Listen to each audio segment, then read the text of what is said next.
Before the wars, betrayals, and dragons, Game of Thrones began with a warning. Something ancient had returned beyond the wall. A king was traveling north to ask an old friend for help. A frightened young woman was being offered to a powerful warlord, and one curious child was about to discover a secret that could destroy the Seven Kingdoms. This is how Game of Thrones began. The story opens far beyond the wall, where three members of the Night's Watch investigate disturbing signs in the forest. They find the bodies of wildlings arranged in a strange and unnatural pattern, but when they return, the bodies are gone.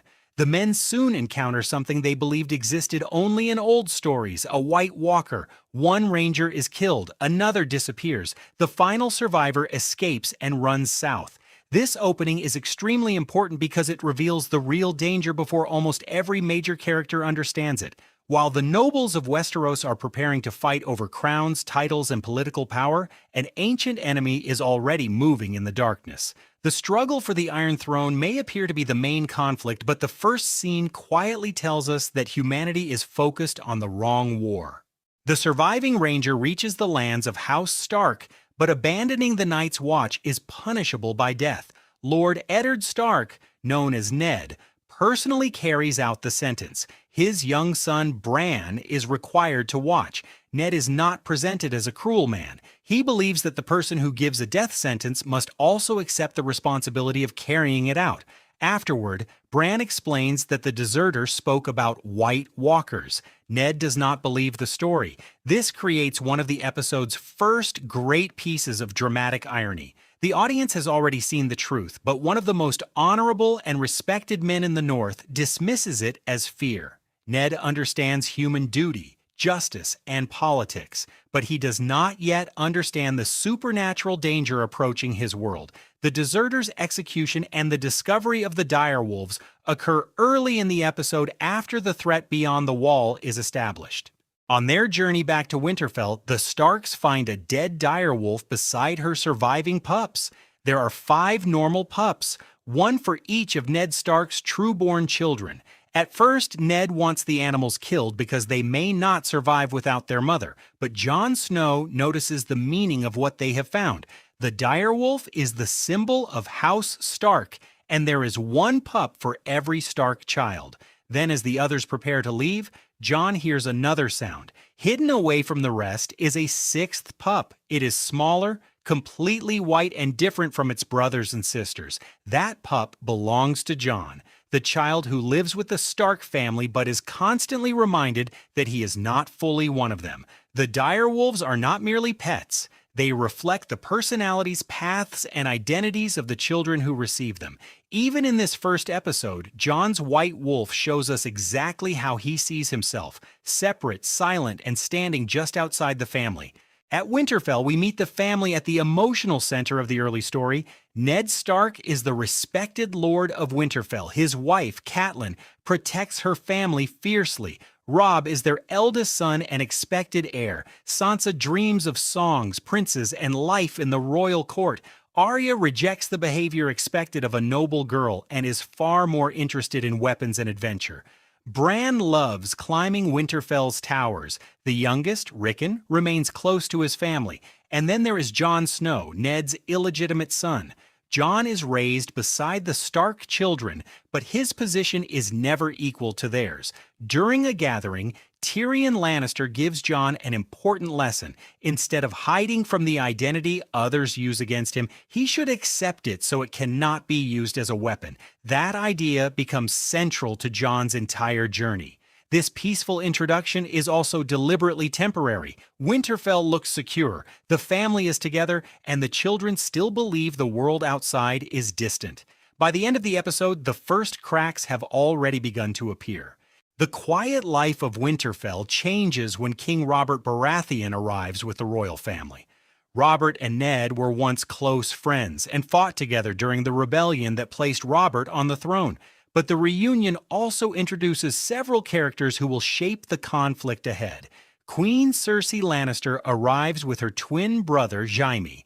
Their younger brother, Tyrion, watches the people around him with intelligence and humor. Prince Joffrey immediately attracts Sansa's attention. For Sansa, the royal family represents the beautiful world she has imagined. For Ned, however, their arrival brings responsibility and danger. Robert takes Ned into Winterfell's crypt and visits the tomb of Lyanna Stark, the woman Robert once loved. He then asks Ned to travel south and become the new Hand of the King. The previous Hand, Jon Arryn, has died unexpectedly.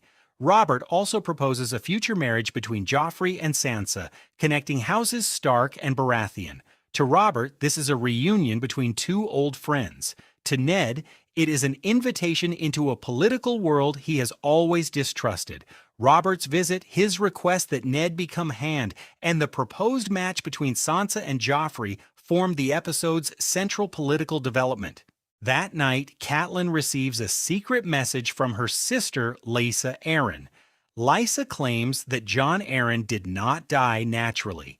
She believes he was murdered by the Lannisters. This changes the meaning of Robert's request. Becoming Hand of the King is no longer only an honor. It may give Ned the opportunity to discover who killed Jon Arryn and why. But it also places Ned and his family close to the people they now suspect of murder. Ned's greatest strength is his sense of duty. Unfortunately, that same quality makes it almost impossible for him to refuse when his king and his family's honor appear to require his help. Across the narrow sea, the story introduces the last surviving children of the fallen Targaryen dynasty, Viserys.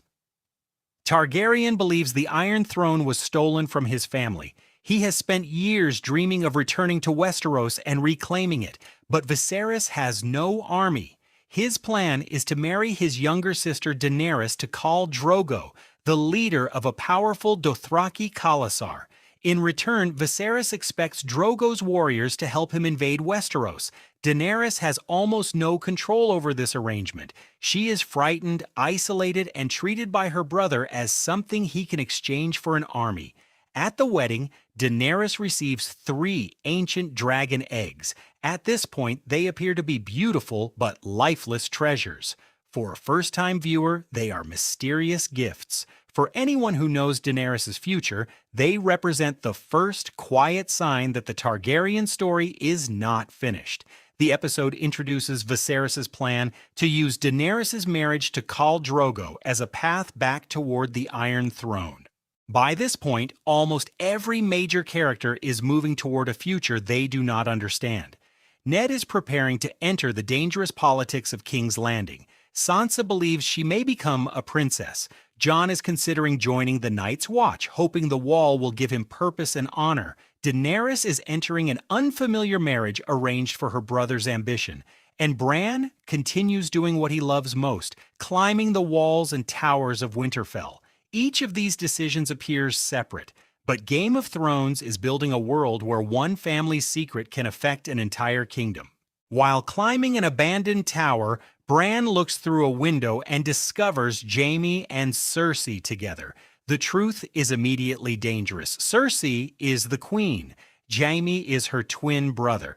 And if their relationship becomes known, it could destroy the royal family's legitimacy and place both of them in mortal danger. Bran is only a child, but he has just become a witness to one of the most dangerous secrets in Westeros. Cersei panics. Jaime appears calmer. He asks Bran how old he is. Then he makes a decision that changes the future of the Stark family. To protect the secret, Jaime pushes Bran from the tower window. The episode cuts away before we know whether Bran survives. In a single moment, the political and personal storylines collide. The royal family's secret has now harmed the Stark family, and the conflict that will consume Westeros has quietly begun. Bran discovering Jaime and Cersei, followed by Jaime pushing him from the tower, forms the episode's final cliffhanger.